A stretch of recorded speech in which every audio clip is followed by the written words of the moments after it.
Sejam muito bem-vindos, meus amados irmãos e minhas irmãs no Senhor, a mais esse nosso momento em que queremos meditar na palavra de nosso Deus através deste culto. Que Deus Pai, Filho e Espírito Santo estejam com todos nós nesse momento em que queremos meditar a sua santa palavra. Amém. Meus amados irmãos e irmãs, a leitura que servirá de base para a nossa reflexão de logo mais se encontra no Evangelho segundo Mateus 22, versículos 15 ao versículo 22. Mateus 22, versículo 15 ao 22. Eu gostaria de convidar então nesse momento a nossa irmã Elizabeth a realizar a leitura para nós. Mateus 22, dos versículos 15 ao 22. A pergunta sobre impostos. Os fariseus saíram e fizeram um plano para conseguir alguma prova contra Jesus. Então mandaram que alguns dos seus seguidores e alguns membros do partido de Herodes fossem dizer a Jesus: Mestre, sabemos que o Senhor é honesto, ensina a verdade sobre a maneira de viver que Deus exige e não se importa com a opinião dos outros, nem julga pelas aparências. Então, o que o Senhor acha? É ou não é contra a nossa lei pagar impostos ao imperador romano? Mas Jesus percebeu a malícia deles e respondeu: Hipócritas, por que é que vocês estão procurando uma prova contra mim? Tragam a moeda com que se paga o imposto. Trouxeram a moeda e ele perguntou: De quem são o nome e a cara que estão gravados nesta moeda? E eles responderam: São do imperador.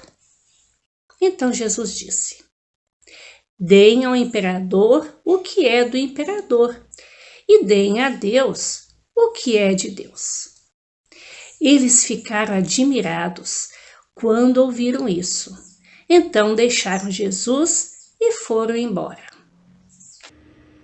Agradecemos então a nossa irmã Elizabeth pela leitura que foi realizada. Também gostaria nesse momento a convidar a cantarmos um hino chamado Nosso Deus é Soberano.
Irmãos, acredito que eu já tenha falado isso em alguma outra oportunidade.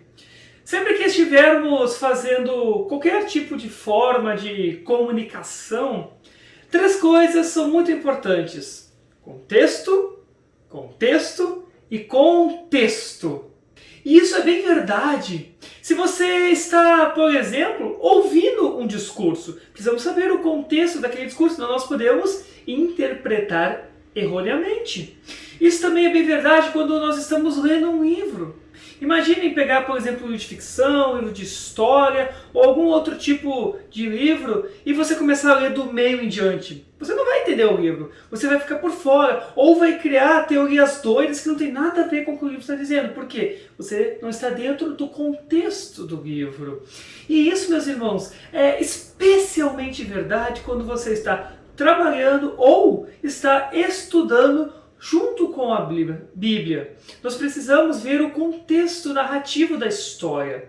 E a fim de entendermos melhor o quão, digamos, estranho é a situação no Evangelho, eu gostaria que nós todos olhássemos para o contexto cultural daquela época.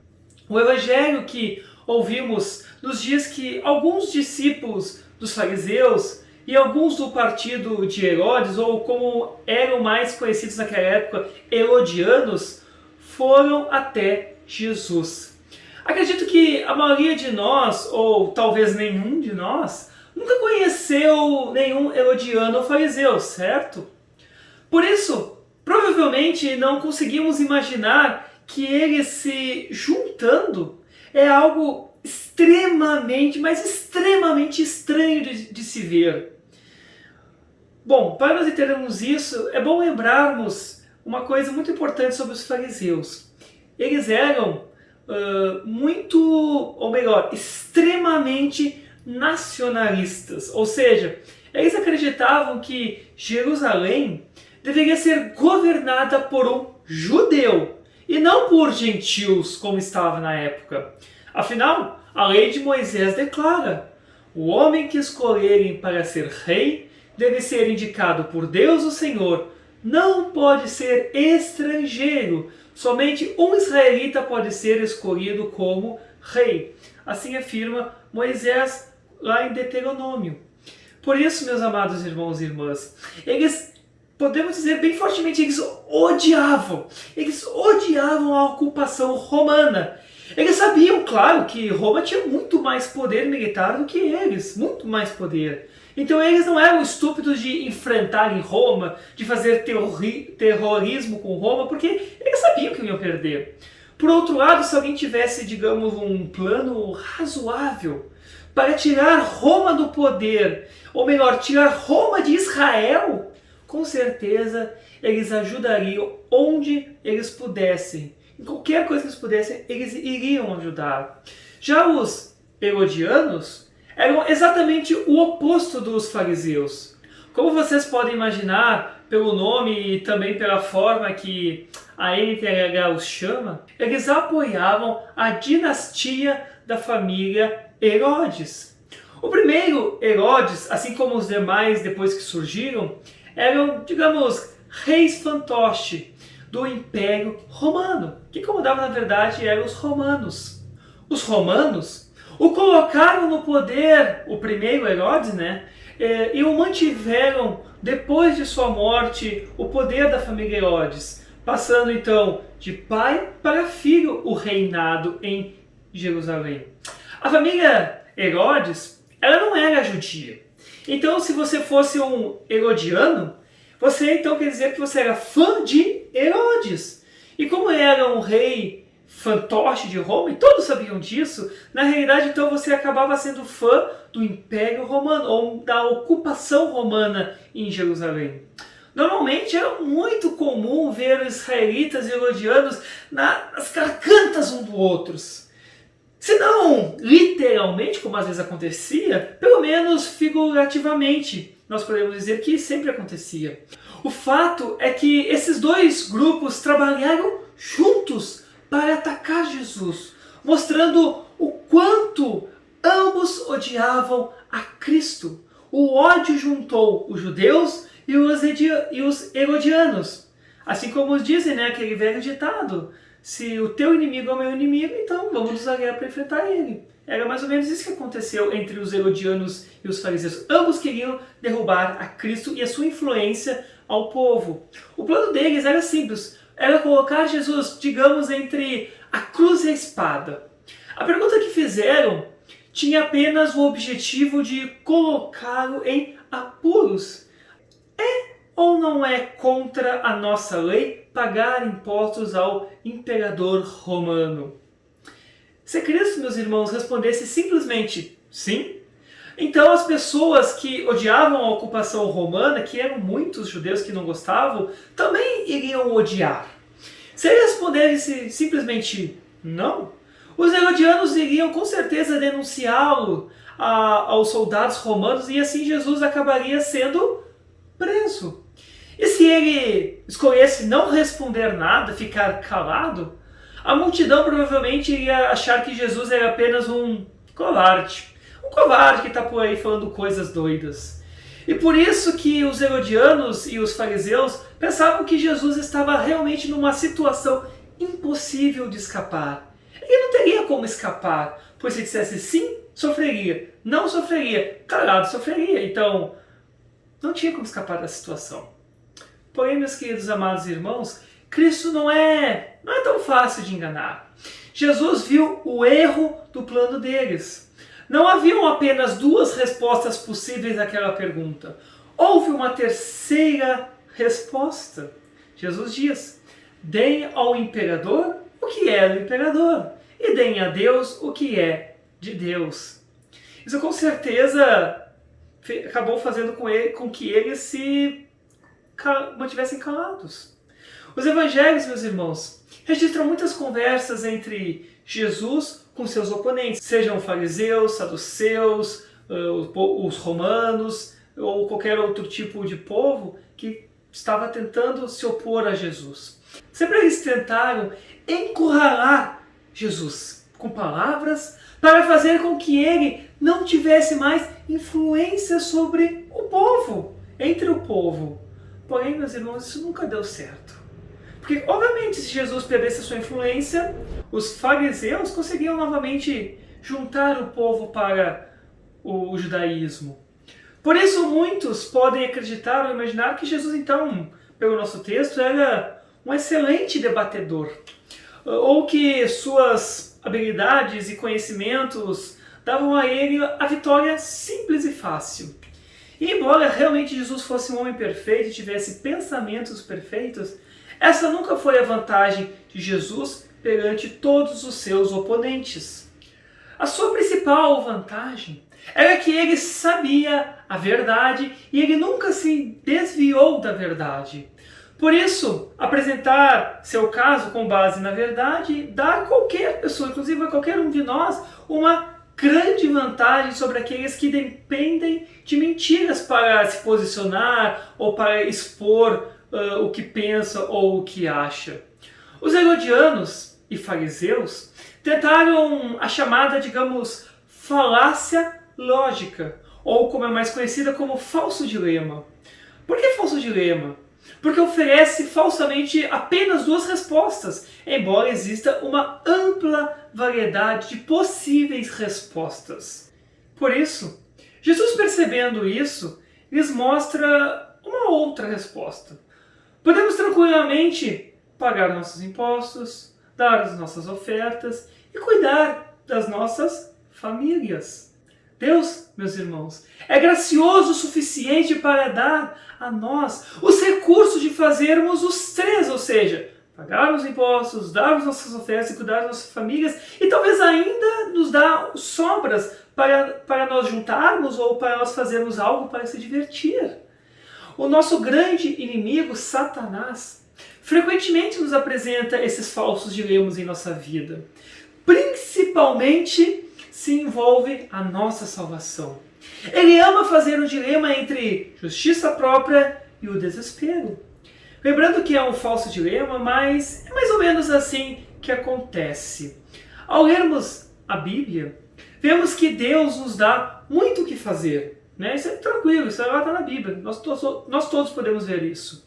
Então Satanás, nas suas artimanhas, ele nos atiça no ouvido mais ou menos assim: ou Deus diz que aceitou a sua obra e vai para o céu, ou está falhando e está no caminho para o inferno.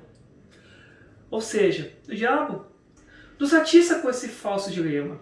E esse falso dilema, infelizmente, é o que apenas os incrédulos acreditam, ou melhor, apenas os incrédulos conhecem sobre Deus e sua palavra. Eles não sabem que existe uma outra maneira. Os bons vão para os céus, os bandidos para o inferno. Você é bom ou você é ruim? Quão bom você tem que ser para ser bom o suficiente? Esse é o falso dilema da lei. Esse é o falso dilema que atinge a muitas pessoas pelo mundo inteiro, inclusive muitas vezes talvez até a nós mesmos. Posso negar a verdade do meu pecado e insistir que eu sou bom e que eu vou para o céu. E isso é o que é chamado de justiça própria, que contradiz a epístola de João, que nos diz: se dissermos que não temos pecado, estamos nos enganando e não há verdade em nós. Se dissermos que não temos cometido pecado, fazemos de Deus um mentiroso e a sua mensagem não está em nós. E até mesmo dizer que espero ser bom o suficiente para ir para o céu é um tipo de arrogância e um pecado em si. Se eu seguir por esse caminho, eu estou, infelizmente, mentindo para mim mesmo e chamando Deus de mentiroso. Já do outro lado desse falso dilema é a absoluta honestidade e de reconhecer meu pecado. Porém também, por eu reconhecer tanto o pecado e sofrer muito por causa desse pecado, eu acabo acreditando que não há esperança para mim. Isso é o desespero. Aqui, de certa forma, há também um tipo, digamos, estranho de orgulho dentro de nós. Porque acreditamos que o meu pecado é mais poderoso que Deus. Meu pecado é tão terrível que não há nada que Deus possa fazer. Que não há nada, meu Deus, perdoar, meu Deus, Deus não vai perdoar esse meu pecado nunca. Porque ele é muito terrível. Um exemplo disso é no caso de Judas. O orgulho de seu desespero, de ver que realmente ele não tinha mais salvação, foi o grande ato que fez com que ele fizesse com ele próprio justiça com as suas próprias mãos e se matou. Porém, meus irmãos, é muito confortante sabermos pelo Evangelho que esse pensamento é um falso dilema. Assim como Jesus deu uma terceira resposta aos fariseus e aos herodianos, assim ele nos deu também uma terceira resposta para esse falso dilema que Satanás tenta nos atingir dia após dia. Como afirma João, também no texto em que citei antes, mas se confessarmos os nossos pecados a Deus, Ele cumprirá a sua promessa e fará o que é correto. Ele perdoará os nossos pecados e nos limpará de toda a maldade. Meus amados irmãos, esta é a maneira como Deus realmente perdoa os nossos pecados e limpa todas as nossas injustiças, nossos erros, nossas falhas. Deus nos deu uma terceira resposta encontrada em Jesus Cristo. Jesus, meus amados, é quem fez a obra que torna possível esta terceira resposta. Jesus realmente fez o que Deus Pai lhe deu para fazer. Ele guardou a lei de Deus perfeitamente. E então, ele foi para a cruz e suportou o castigo que nós merecemos por não cumprirmos o que Deus ordena em sua lei. Quando Jesus estava morto, os poderes do pecado, da morte, do diabo, eles pensavam que haviam vencido a Deus. Eles pensavam que agora nós vencemos, agora nós matamos o Filho de Deus, a vitória é nossa. O mundo será nosso para sempre, nós vamos comandar tudo. Porém, eles não entenderam que a morte de Jesus Cristo na realidade é a sua maior vitória. vitória. Foi assim que ele nos deu a terceira resposta. E ela evita ao mesmo tempo a justiça própria e o desespero. Você agora, meu amado, não é mais responsável por sua própria salvação. O peso de só ser salvo não está em suas costas. Jesus Cristo assumiu essa responsabilidade por você e por mim.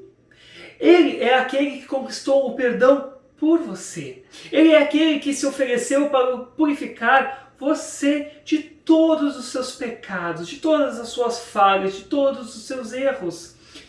Cristo demonstrou os benefícios dessa resposta ao ressuscitar dos mortos e ascender ao Pai. Por isso, aqueles que confiam em Jesus também receberão essa bênção. Deus nos levará à imortalidade no último dia e nos unirá corpo e alma novamente. Naquele dia, haverá um novo céu e uma nova terra. Então, nosso Senhor enxugará de seus olhos toda a lágrima. E a morte não vai mais existir. Nem haverá luto, nem pranto, nem dor, porque todas essas coisas já passaram. É por meio dessa vitória de Cristo na cruz que recebemos o perdão, vida e salvação. É por meio dessa vitória que, embora morramos, ressuscitaremos com 100% de certeza. Sua ressurreição é a nossa garantia e certeza de que a obra que Jesus fez na cruz é a vitória final. Também a certeza de que a sua justiça própria e o desespero são realmente um falso dilema. Em Jesus Cristo, meus amados irmãos e irmãs, existe um outro caminho. Um caminho que nos leva à vida eterna. Amém.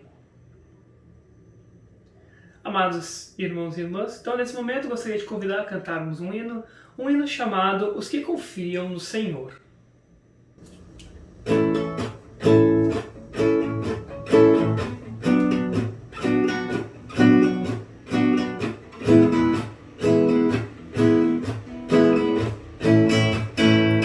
Os que confiam no Senhor são como os montes de Sião.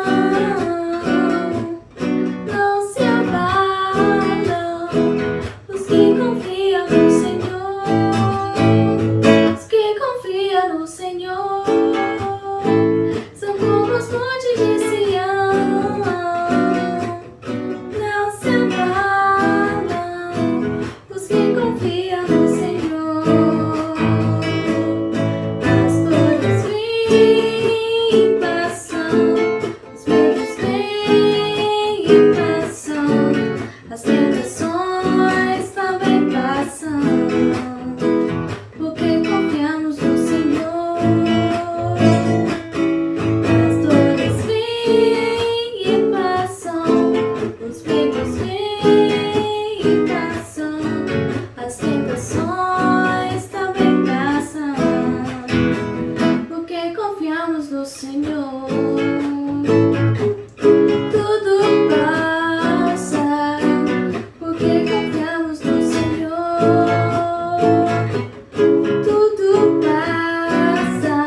Cordeiro reinará. Gostaria de, nesse momento, convidar a todos nós juntarmos nossas mãos, baixarmos nossas cabeças e conversarmos com Deus em oração. Querido e glorioso Pai, muito obrigado por diariamente estar cuidando de cada um de nós. Senhor, pedimos que continue fazendo com que Teu Santo Espírito regue e faça crescer a fé em nossos corações em Cristo Jesus. Sabemos que sem Cristo nós não temos nenhum caminho possível para obtermos a salvação. Porém, em Teu Filho, pela obra que Ele fez na cruz, nós temos a 100% de certeza que nós seremos ressuscitados no último dia, seremos levados à presença da Tua glória e celebraremos as bodas do Cordeiro por toda a eternidade, onde não haverá choro, nem pranto, nem dor, porque tudo isso ficou no passado, tudo isso não pertence mais àquela vida.